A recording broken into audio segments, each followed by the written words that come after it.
retoma aqui o debate. Hélio Beltrão já está aqui no monitor, então começo por ele. Hélio, você lembra que a gente debateu sobre a questão dos acampamentos nas portas dos quartéis, houve divergências suas com outros participantes. Isso é uma questão, essa alegação do Ibanez de que o Exército não quis tirar as pessoas de lá. Outra questão é a omissão policial, que a gente viu aqui já nas imagens hoje, que levou os invasores a entrarem nos prédios do Congresso Nacional, do Palácio do Planalto, do Supremo Tribunal Federal. Como é que você avalia essas declarações? Olha, Felipe, eu entendo que o Ibanez está fazendo a defesa dele, basicamente imputando ao Anderson Torres e às forças de segurança, outras pessoas, a responsabilidade, dizendo que ele não tinha informação suficiente, que para ele as informações que ele recebia davam conta de que estava tudo ok. Então ele está basicamente apresentando a defesa dele, né? Jogando a coisa para o Anderson Torres, cuja situação piorou muito desde ontem com a minuta do tal decreto, né? Então eu acho que não sei como é que vai ficar a situação do Ibanez. Tudo isso ainda está sendo investigado, né? Não temos hoje mais informações sobre se o Ibanez efetivamente sabia ou deu uma ordem que ou que seja negligência ou de culpa aí mais dolosa pelo pouco policiamento, mas não há a menor dúvida de que o policiamento foi extremamente negligente, deficiente, confuso, a despeito da informação dos serviços de inteligência, da ABIN, que informou todo mundo, pelo que eu entendi. Seja o Congresso Nacional, o ministro da Justiça, o ministro da Defesa, o Anderson Torres, todos estavam informados de que havia um enorme risco de baderna naquele dia. Então, isso é que precisa ficar claro e investigado, né? As pessoas precisam se responsabilizar. Não há dúvida que o Ibanez, como chefe, ele tem um grau de responsabilidade, porque sempre a culpa última é sempre do chefe. Mas ele está apresentando, se for verdade, atenuante de que ele não recebeu essa informação, de tudo que ele pôde fazer com as informações que ele recebia, ele fez. Ele não estava sendo informado de nada grave, é isso que ele diz. Então ele disse, olha, eu fiz o meu papel. Então a minha culpa se limita só a ser chefe de uma organização que não estava funcionando bem, mas jogando muito mais para o Anderson Torres e para os outros envolvidos. Obrigado, Hélio. Essas alegações do Ibanez Rocha de que foi enganado, Sila, convencem?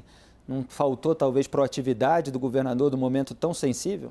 Olha, do ponto de vista da opinião pública, acho que, por enquanto, não convence, não. Acho que a estratégia criminal, né, do advogado criminal dele, que é um excelente profissional, inclusive, acho que está correta, mas da opinião pública acho bastante difícil. Até porque a gente viu tudo isso escalar no Distrito Federal, né? Você tinha acampamentos no Brasil inteiro que estavam ali numa relativa calma, né? Agora, no Distrito Federal, desde o dia da diplomação do presidente Lula, houve ali aquela queima de ônibus, carros, que foi bastante grave, foi bem complicado, e depois você teve ali aquela tentativa de explosão do aeroporto, que se tivesse dado certo, teria sido uma tragédia na véspera do Natal. Portanto, o Distrito Federal tinha que estar absolutamente preparado para isso, até porque todos nós sabíamos que ia acontecer uma manifestação no domingo, porque isso foi mobilizado nos grupos de WhatsApp e foi ônibus partindo, enfim, estava todo mundo vendo que isso ia acontecer.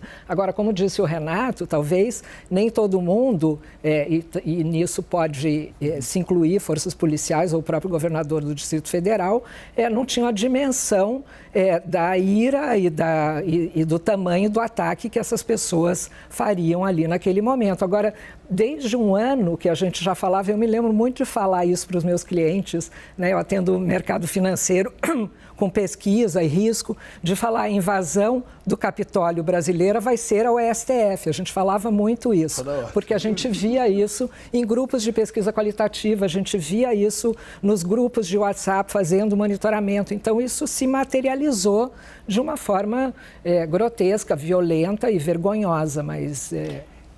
Eu estava lembrando, Felipe, de um dos arenas nossos que a gente comentou duas coisas interessantes. A primeira, nós apresentamos aqui uma pesquisa feita pelo Locomotiva de quantos % dos brasileiros estariam dispostos a pegarem armas para questionar o resultado das urnas caso Bolsonaro não dê. E isso dava algo como 6 milhões de eleitores, pouco menos de 4% aí do total dos 156 milhões de eleitores. Agora, sempre tem gente que fala da boca para fora, né? Mas tem um potencial, lógico. Não, é grave, é preocupante, não resta a menor dúvida. Não, o dado é super preocupante. E se tudo bem, vamos supor que 90% falou da boca para fora. Ainda é gente para burro. E as pessoas reconhecerem isso também. E esses são os que admitem nessa situação, porque tem os dois... tem os dois lados. A gente discutiu no Arena aqui também, foi até uma não era uma opinião unânime aqui, mas nós levantamos assim, bom, os golpes na forma tradicional dificilmente seriam feitos. Mas será que as forças de segurança protegeriam o patrimônio público? Se o silêncio não seria uma forma velada de golpe? Foi esse o debate que nós chegamos a fazer no próprio Arena aqui. E o que aconteceu mostrou que não necessariamente isso poderia acontecer, que foi o que não aconteceu. Agora, eu queria levantar 2 pontos. Teve dolo? É esse o ponto que todos foram, no mínimo, incompetentes, é indiscutível. Qual é o tamanho do dolo e a hierarquia desse dolo? Porque é verdade, tudo mesmo sendo verdade, tudo que a defesa de Ibanez falou, também é verdade que quem não autorizou fechar a esplanada foi ele. E não tem informação de que vai ser tudo tranquilo, que justifique não aceitar um pedido para fechar a esplanada. Então, isso de um lado. Do outro lado, como que o governo, por mais que seja recém-possado, não trocou o Gabinete de Segurança Institucional, Exato. Não checou o batalhão, não conversou com o general responsável pelo batalhão que poderia cercar o Planalto em 8 minutos. E parece uma absoluta falta de integração, mas, assim, de informação e de lideranças. Total falta, no mínimo, falta de liderança.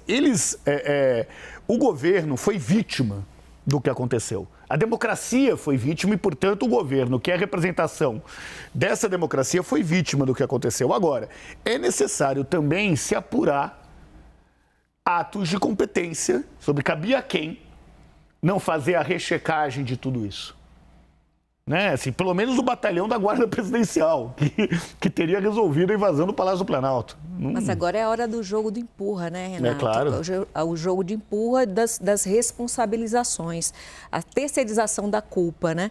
A gente sabe que, mesmo nós que não fazemos parte da inteligência das polícias, da inteligência do GSI, nós sabemos que os acampados e grupos de bolsonaristas já falavam isso nas suas redes, de que estavam indo para Brasília para invadir mesmo, para fazer o golpe mesmo. Então, assim, era um crime já premeditado. Total. E todos nós sabíamos disso. Como é que a inteligência da polícia, como é que a inteligência do GSI não sabiam? Podem alegar isso? Não pode se alegar isso, né? Eu acho que é um caso de omissão e que precisa ser responsabilizado, a gente precisa chamar a culpa, a responsabilidade, todos os envolvidos. Exatamente. Eu fiz essa distinção quando eu levantei aqui a pergunta para o Hélio, Raquel, sobre os acampamentos e sobre a invasão. Porque o Ibanez joga ali para a questão dos acampamentos, o Exército não queria desmanchar. Cada um tem sua opinião sobre os acampamentos. Tem aquela questão, está perto da base militar, eles estão pedindo intervenção, pode haver uma manifestação no local público durante tanto tempo. Aí você tem um leque de opiniões que fizeram parte do debate público nos últimos meses. Daí a se permitir aquela invasão, são outros 500. É possível que militares estivessem defendendo, sendo coniventes, a depender do grau de crítica de cada um com aqueles acampamentos. A gente tem informação de que há pessoas ligadas aos militares, familiares de militares, e por isso também eles estavam cheios de dedos para meter aí. Todas essas críticas são legítimas. Agora, nada disso justifica a omissão na defesa do patrimônio público, na defesa dos prédios das instituições, Sila.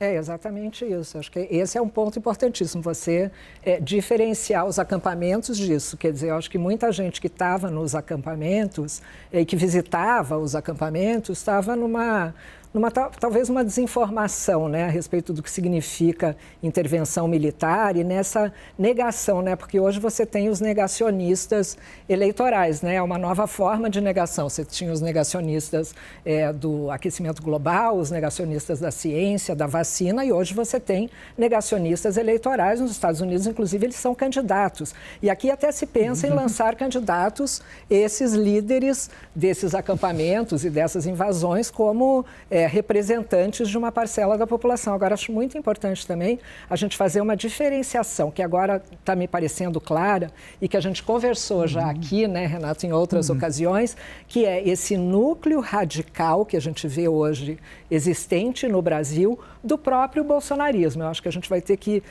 nomear de outro jeito essas pessoas, né, que é um grupo radical extremista capaz de fazer atos terroristas. É uma coisa que a gente não tinha no Brasil até recentemente, né? Isso também foi importado artificialmente e talvez por isso até a reação foi atabalhoada, porque não se... A Cila é uma grande estudiosa, Felipe, do processo americano. E talvez valesse a pena dividir-se lá a estratégia que nos Estados Unidos estão usando para diferenciar os trumpistas do grosso do Partido Republicano. Exatamente. Nos Estados Unidos, esses extremistas que invadiram o Capitólio, que são negacionistas, eles são chamados hoje de MAGA, né, que é o Make America Great Again, que é o slogan do Trump. Então, são esses trumpistas que não são exatamente todo o Partido Republicano. Então, acho que aqui a gente também começa a ter que diferenciar, até porque não pode se chamar de bolsonaristas todas essas pessoas que fizeram isso, porque quem votou no Bolsonaro não obrigatoriamente e evidentemente que não apoia. A gente já tem visto aí as primeiras pesquisas que saíram. Essa é uma distinção fundamental, até porque muita gente votou no Jair Bolsonaro contra o Lula e vice-versa, né? Muita gente votou no Lula contra o Jair Bolsonaro. Não significa que seja um tremendo apoiador, que compactue com tudo. Então, a gente sabe que tem um grupo mais radical, mais intervencionista, mais insatisfeito com o resultado eleitoral e querendo contestá-lo a qualquer custo. Hélio, agora em relação a essa tensão entre o governo Lula e as Forças Armadas, eu estava até comentando ontem aqui no WW, que é muito perigosa.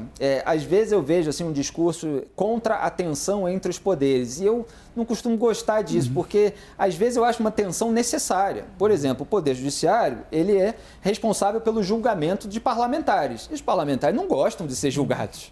Então, eles vão reclamar sempre que eles forem julgados, principalmente se eles forem condenados. Agora, o Poder Judiciário não pode levar isso em consideração, ele tem que levar as provas em consideração, as questões processuais, etc. Agora, com as Forças Armadas, que são armadas, têm armas, aí já são outros 500, porque, Hélio, você tem questões de segurança pública, defesa do país, quer dizer, esses momentos sensíveis em que qualquer hesitação pode gerar isso que aconteceu no domingo.